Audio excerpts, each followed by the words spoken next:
Sveiki visi Linelis Ride kanalo žiūrovai.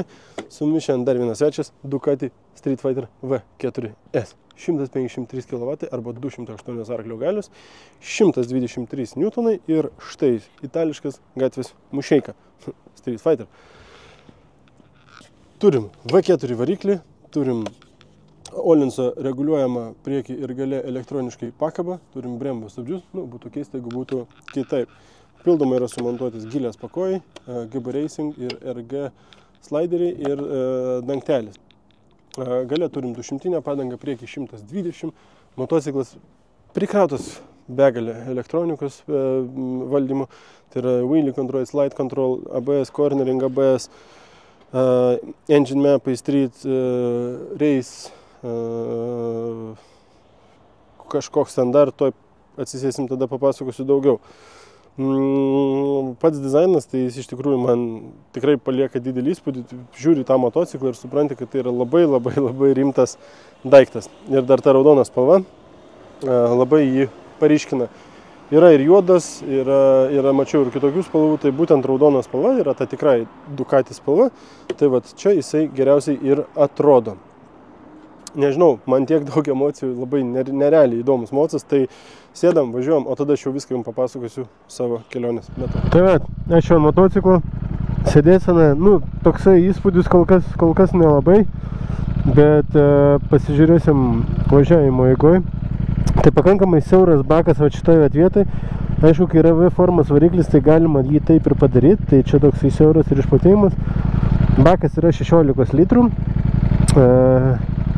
Ir bakas yra toksai kaip Panigale V4.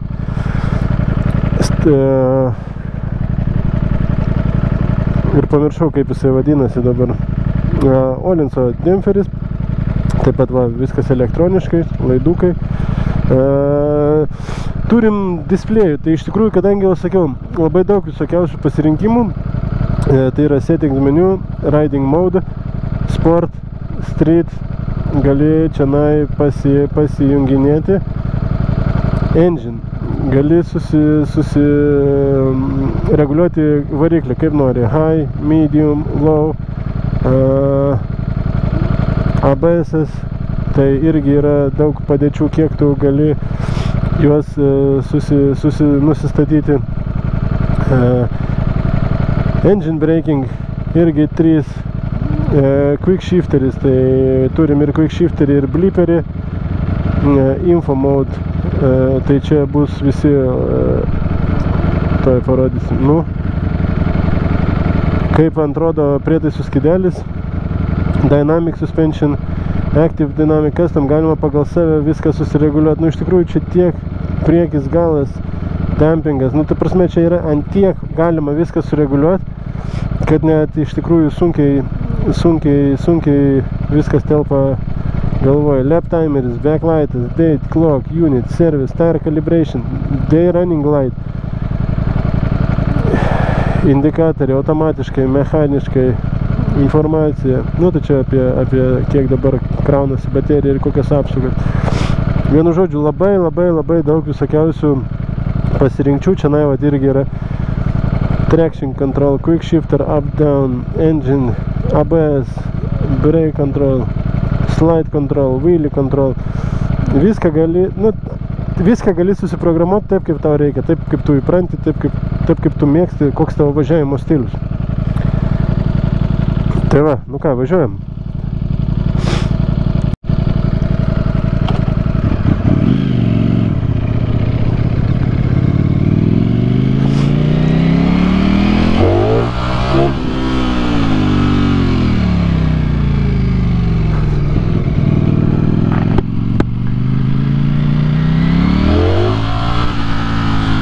Ką aš jums galiu pasakyti? 153 kW.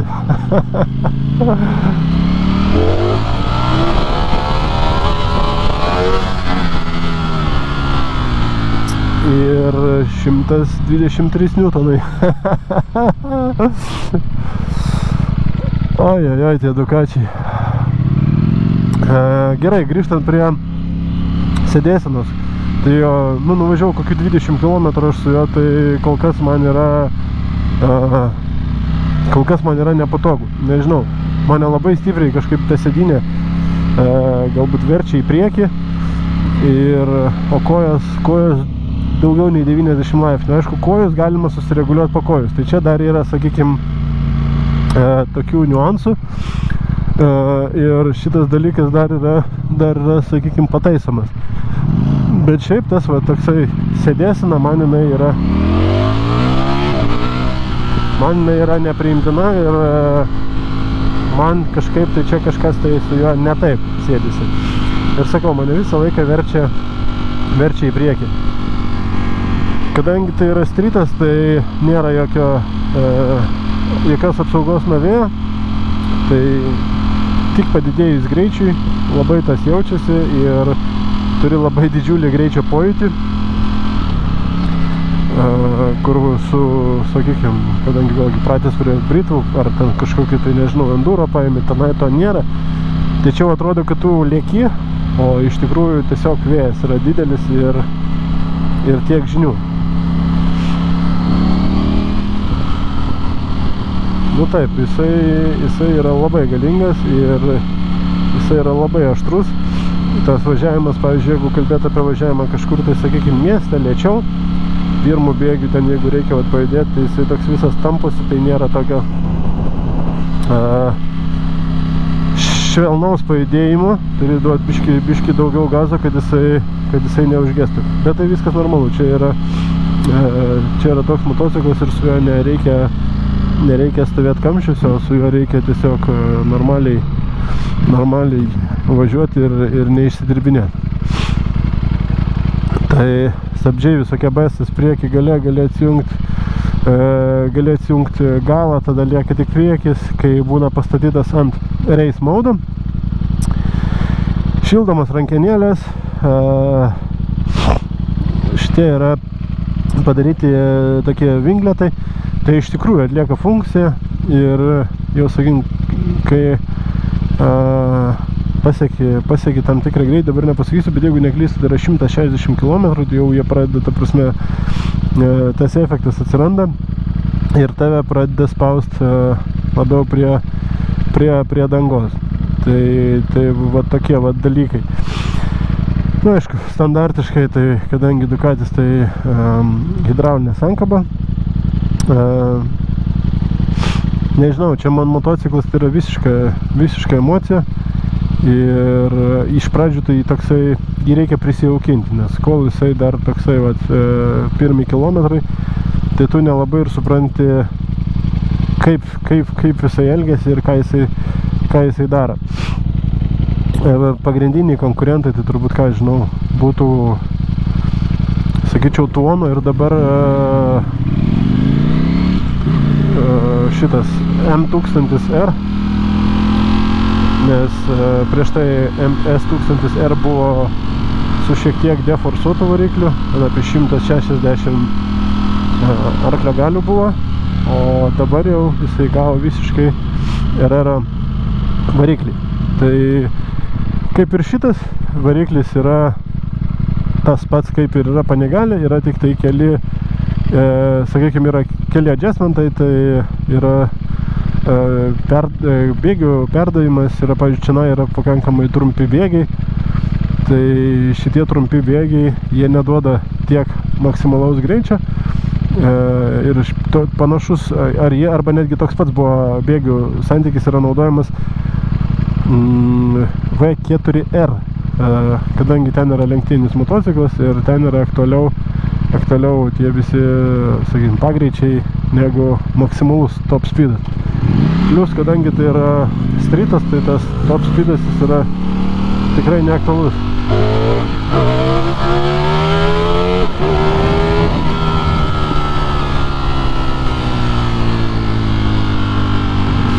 Nu ir aišku, V4 garsas, tai čia yra tokia, sakykime, vizitinė kortelė šito motociklo. Ir kaip Yamaha turi crossplane'ą, taip Aprilia ir Ducatis turi V4. Nu nežinau, jisai kol kas jis man tik gražus ir galingas, bet kad čia būtų labai kažkaip, tai kad jis man tai iš karto patiktų, Kaip pavyzdžiui, kai atsisėdau ant R1, tai taip tikrai nėra.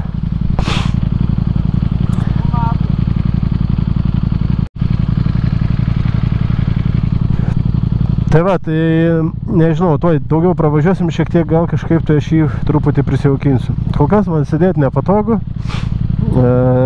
patinka tik tai ta galia, kurią jisai turi ir tas jo potencialas, kurio aš dėja nesugebėsiu išnaudoti dar ilgus metus.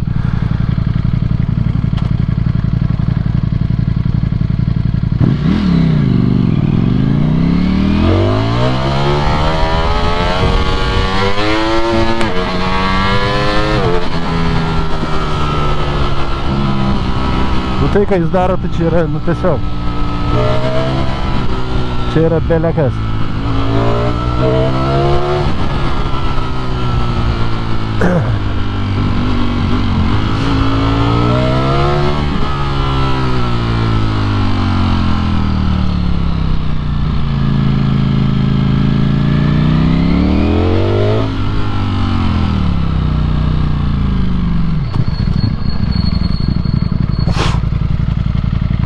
Va, pažiūrėtas tai toksai va, su sankaba.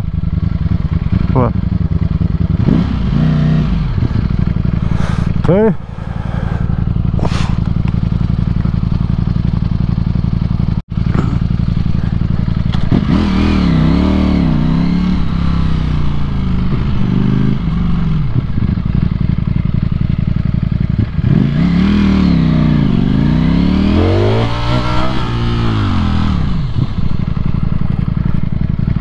Stabdžiai iš tikrųjų labai įspūdingi, tai va tik tai pradedi stabdyti, jeigu įsijaučia, kad ratas pradeda slysti, jis iš karto labai gerai reaguoja. Ir tiek cornering ABS-as, tiek šiaip ABS-as, tiek tas slide kontrolas.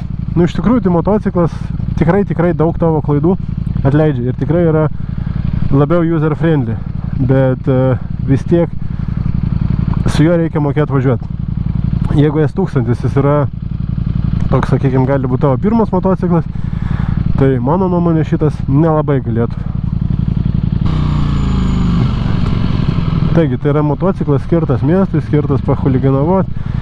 Su juo labai smagu turėtų būti visokiuose serpantinuose pasivažinėti. Ir ten, kur nereikia greičio, ten, kur reikia tiesiog galios pajudėti iš vietos, tai čia yra, tiesiog žaisliukas, sakyčiau, idealiai atitinkantis tos poreikius. Kažkur tai po Alpes pasivažinėti.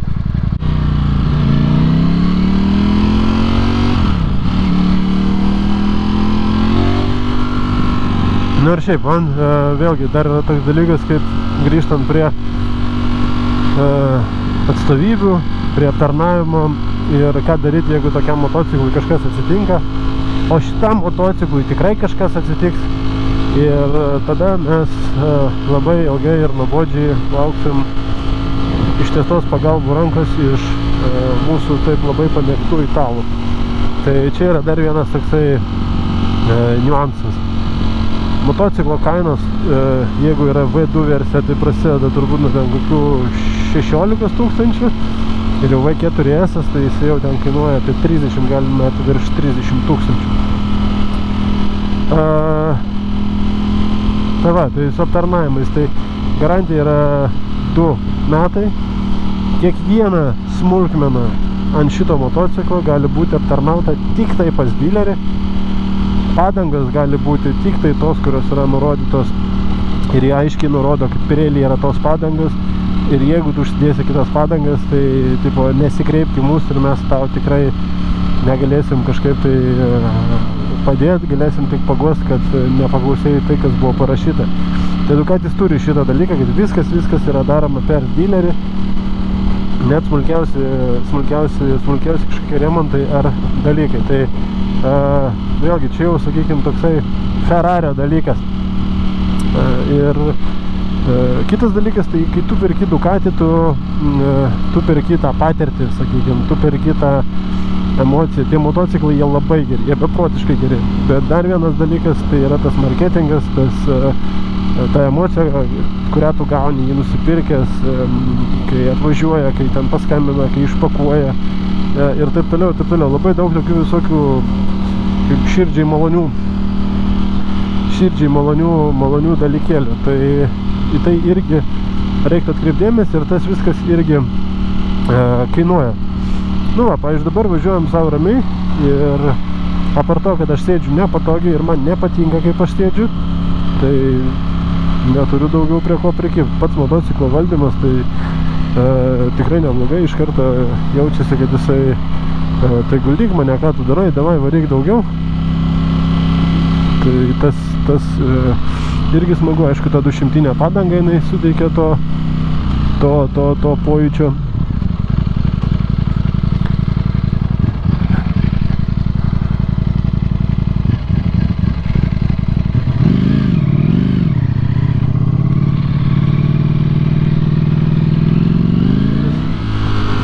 Vairo pasukomumas, tai jeigu reikia kažkur tai apsisukti ar kiemai išsisukti, tai jau reikės stumdytis pirmin atgal, nes vairas susisuka labai nedaug. Aišku, vėlgi, tai yra normalus dalykas atsižvelgiant į tai, koks tai yra motociklas ir koks yra jo performances. Tai visiškai tas nestebina nei kiek, bet tiesiog vairo pasukomumas, jeigu reikia apsisukti, yra labai labai nedidelis.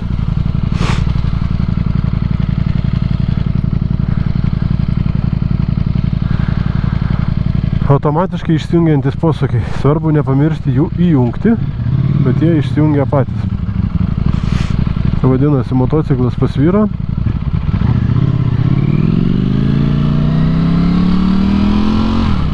Ir posūkis išsijungia. Šiaip labai handy dalykas, nes labai dažnai toks dalykas, kai posūkis pamiršta išsijungti. Tiksliau, pamiršti išjungti. Tai va, iš tikrųjų, tai motociklas tikrai labai įdomus, tikrai labai įspūdingas, bet aš savo jo nepirkčiau ir su juo yra smagu prasivažiuoti, bet tai yra tikrai ne mano, nu nežinau, jisai man tiesiog netinka ir jis man labai patinka, bet jisai man netinka, aš sakyčiau taip. Tai nėra blogas motociklas, tai yra vienas geriausių motociklų rinkoje, tai yra vienas gražiausių motociklų, bet man jisai netinka. Norėjau dar vieną dalyką padaryti, atsiprašyti dėl suklaidinimo, ten kur kalbėjau apie Fiat Era 1300, tai buvau pasakęs, kad 6 bėgiai yra nuo 13 metų, po to jūs mane pataisėt. Tai taip, iš tikrųjų, tai 6 bėgiai po to atsirado nuo 16 metų ir atsiprašau, kad jūs suklaidinau. Aš šiaip labai džiaugiuosi, kad žiūrit, labai komentuojat, ten norit visokiausių motociklų, kažką greičiau pavyksta gauti, kažką lėčiau. Tai faktas, kad gausiu visus tos motociklus pagrindinius ir tos, kur jūs prašot, tai tu prasme tikrai dirbu tą linkmę ir vis daugiau žmonių pasitikė. Ir dar, kas man labai patinka, kad jūs patys rašot, duosiu savo motociklą, padaryk test drive ir taip toliau. Tai čia iš tikrųjų yra labai toksai man didelis pasitikėjimo ženklas ir vadinasi, jums patinka, jūs mėgstat tą turinį ir pasitikit ir duodat savo motociklus apžvalgai. Tai kągi, ačiū, kad žiūrit, važiuoju gražiai motociklą, esu labai dėkingas savo draugui, kuris man suteikė progą išbandyti pakankamai retą egzempliorių, nėra jų labai daug Lietuvoje. Aišku, kaina ir visi kiti dalykai, tai bet kai pasitaiko proga, tai labai malonu, kad aš jį gaunu pasibandyti. Ačiū, gero žiūrėjimo ir iki pasimatymo kitose video.